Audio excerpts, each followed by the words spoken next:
It's been 2 weeks until I've last updated my draft. In this video I'll show you two of my potential drafts, one with Haaland and one with Salah, and I want you guys to let me know in the comments what you think of them. Hello everyone, welcome back to another video on the channel. I haven't posted a team update in about 2 weeks. That's because mainly I wanted to post something that I actually planned on using. So before we get into the video, of course, shout out Fancy Football Scouts for supporting the channel. It's currently 40% off for pre-season, and if you want to support me or the channel in general, there's an affiliate link down below for you to get membership. So thank you very much, and let's get straight into the team. Okay, let's start with the Salah team. I've been tinkering around with trying to fit Haaland and Salah into a team, but I think I've just decided now that you get way more value if you just go one way or the other, or even, which is way more riskier, going without both. But I do think that this type of team could do very well, but it's a small bit riskier. So let's get into it. So on goal we have Dean Henderson, Pedro Porro, Trent Alexander-Arnold and Guardiola. So look, this is a very, very common backline, and I'm not going to go too much into it because it seems like everyone has at least 3 out of these 4. But Dean Henderson, for me, there's Sam Johnson rumours about him leaving, but that kind of tells me that Henderson is the number 1. And also he's been starting in pre-season, so I'm fairly confident in Dean Henderson. But compared to the other 4.5s, it's just, I don't think any of them will be as nailed as Henderson is now. So it's more so the best out of a bad bunch for the 4.5s, and I can get to a 5 million because I have 0.5 in the bank, but I just feel like 4.5 is probably better value for me, and Palace do look quite good. Well, they did look quite good at the end of last season.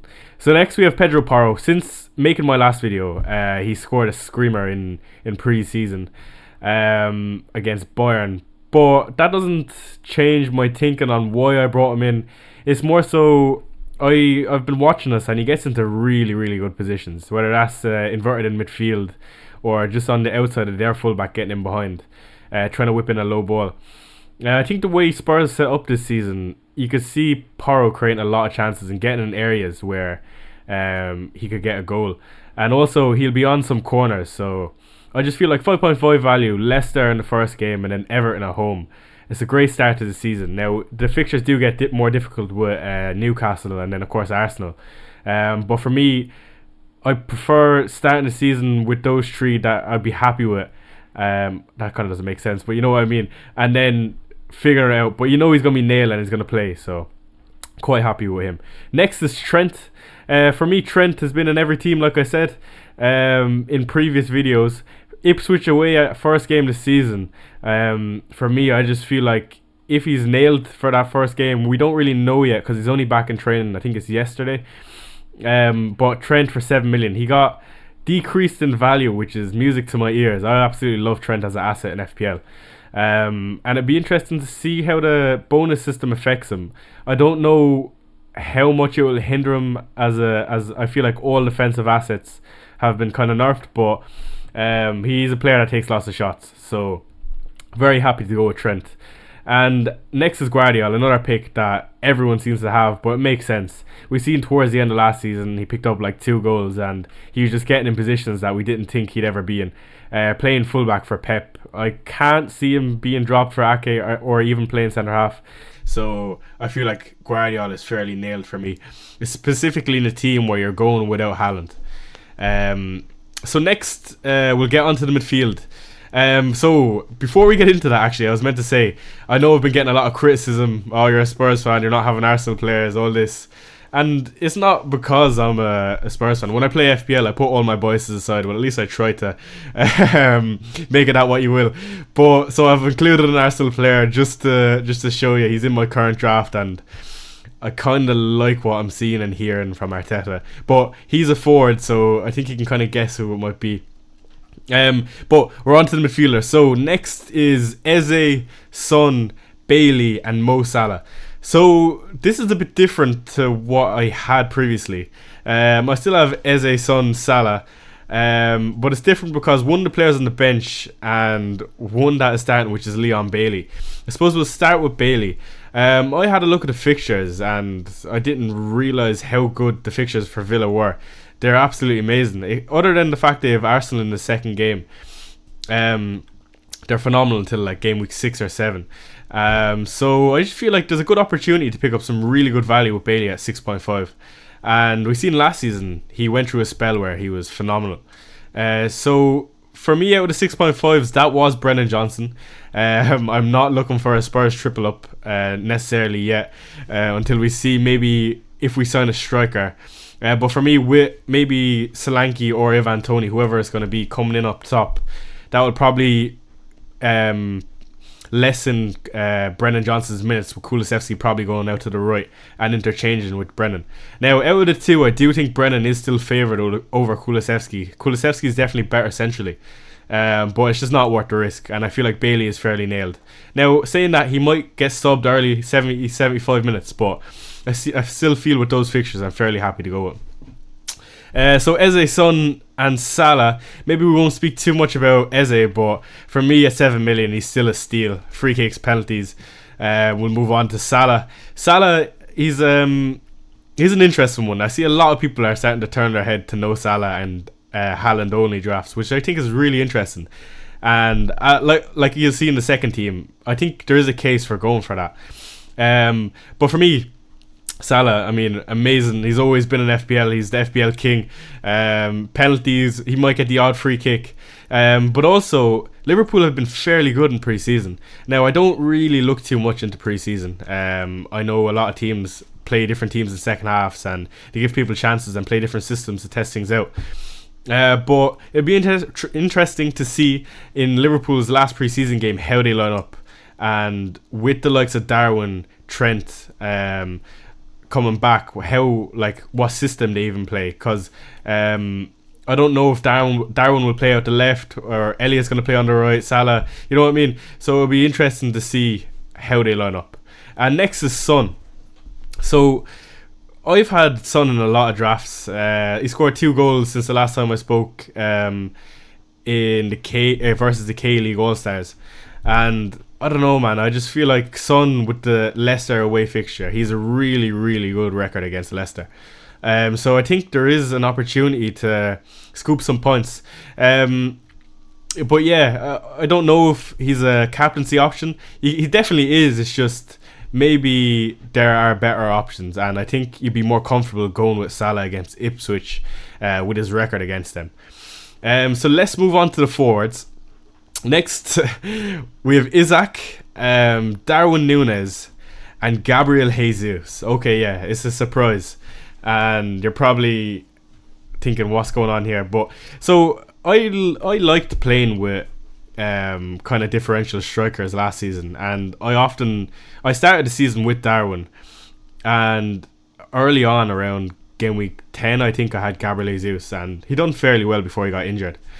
But Gabriel Jesus has been starting the pre-season up top, and he's been linking the play fairly well.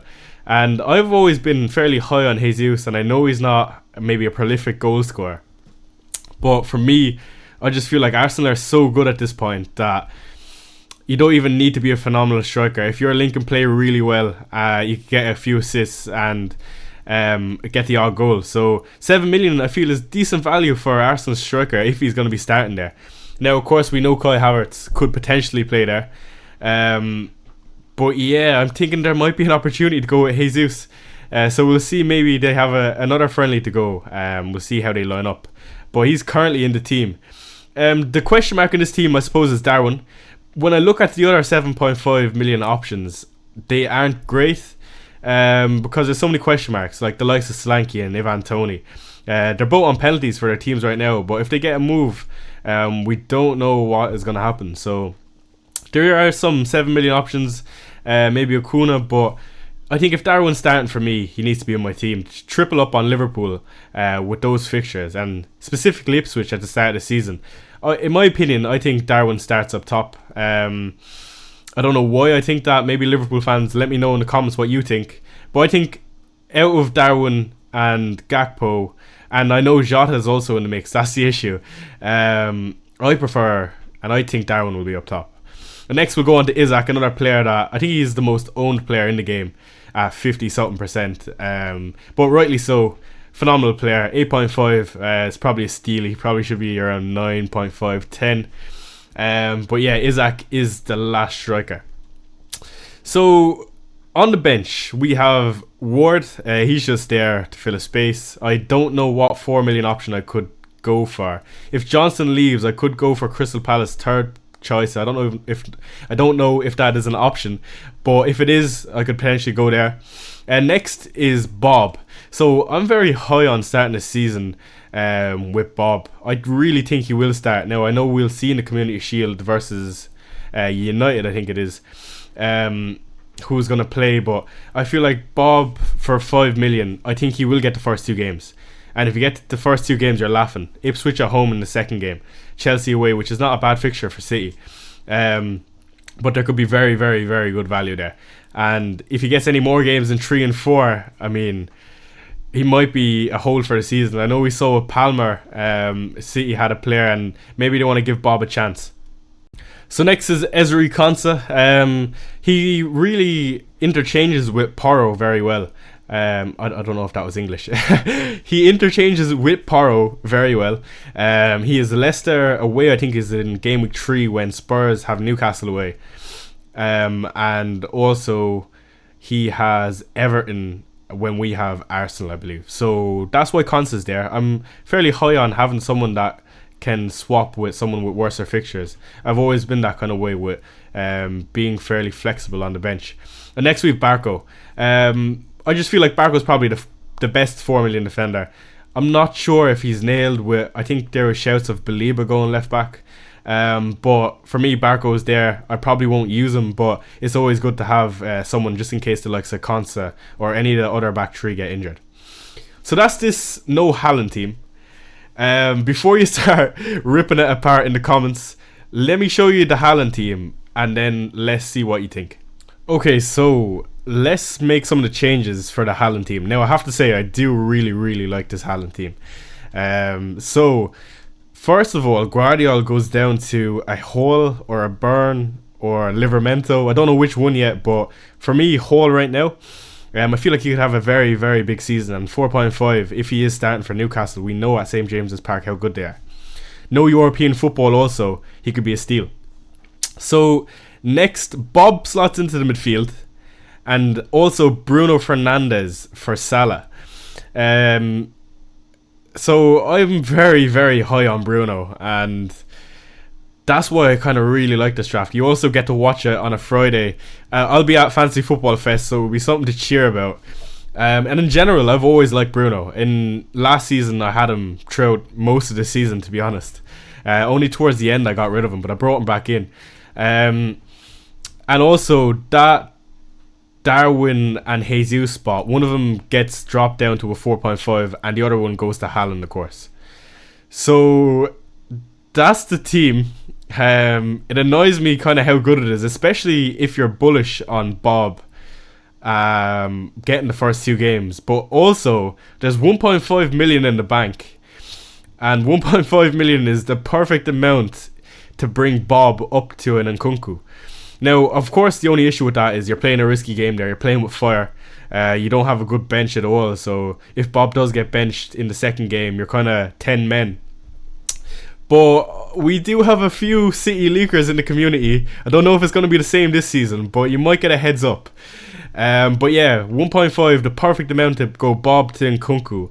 And then that midfield for the next 6 if you're planning to wildcard. And to be honest, I won't even bother wildcarding. I'm going to do a separate video on chip strategy. I have a different type of strategy of wildcard 9 that I've been looking at. But yeah, that's the team. Let me know what you think of the changes. Do you prefer Salah team or Haaland team? Of course, you've way more depth in the Salah team, and of course, I mean, maybe people prefer the security. And I was saying that it does have Darwin and Jesus up top, but you know what I mean. So let me know in the comments what you think. If you found this video useful, feel free to like, comment and subscribe, and I'd love to know what you think. So thank you for watching, and I'll see you in the next.